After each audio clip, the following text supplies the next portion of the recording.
कहानी का शीर्षक आखिरी पत्ता। 1900 के दशक की शुरुआत में भारत के शहर पटना में दो युवा कलाकार रहते थे, लूसी और लिया। दोनों एक छोटे से कमरे में साथ रहती थीं। दोनों का एक ही सपना था।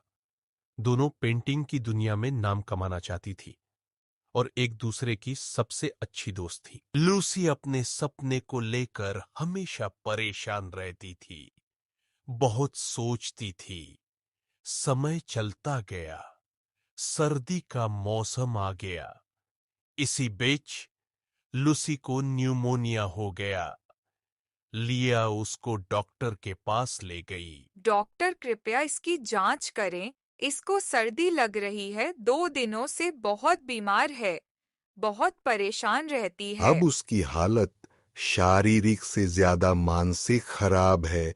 ऐसा लग रहा है कि इसने अपने मन में कुछ ज्यादा ही उदास हो गई है और उसने जीने की उम्मीद छोड़ दी है। लूसी बिस्तर पर लेटी खिड़की के बाहर एक पुराने बेल की तरफ देखती रहती।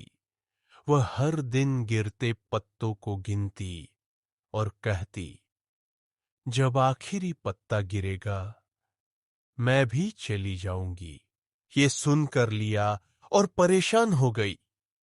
उसने नीचे उसी इमारत में रहने वाले एक बूढ़े कलाकार प्रमोद से मदद मांगी। प्रमोद ने कभी बड़ी पेंटिंग नहीं बनाई थी, लेकिन एक दिन महान कलाकृति बनाने का सपना देखता था। एक रात की बात है, जब लूसी सो रही थी।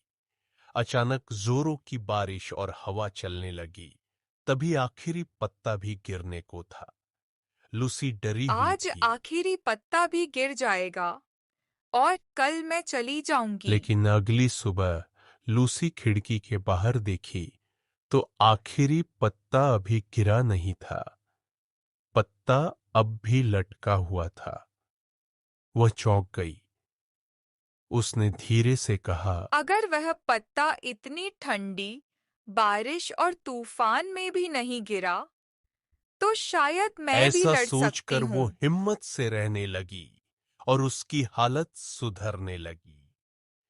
लेकिन उसी दिन एक खबर आई।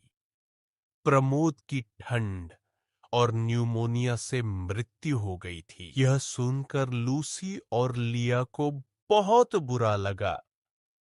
फिर लिया को एक सच्चाई पता चली।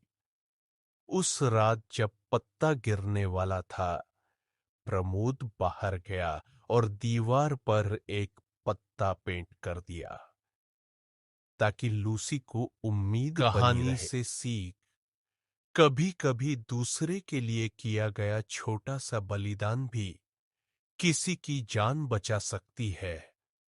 इसीलिए जब तक आशा है तब तक जीवन है।